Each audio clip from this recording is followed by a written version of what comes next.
hei tuna hian an hnuk chuak zo a khu lampanga tractor terminal lama hnuk thladon in an soya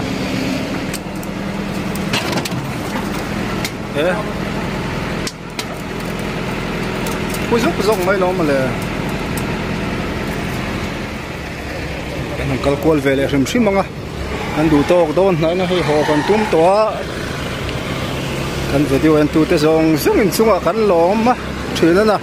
thil tak reality thil tam theyang ber ron chua thin kan tum don ni mina subscribe lo te khan minan me sak ve pop ula like share ang kim kha minan pe ve ula tam theyang ber thil reality tak thil edit chop phua chop vel ni lo react vel ni lo reality thil chat vel na ronda kan tum thin don ni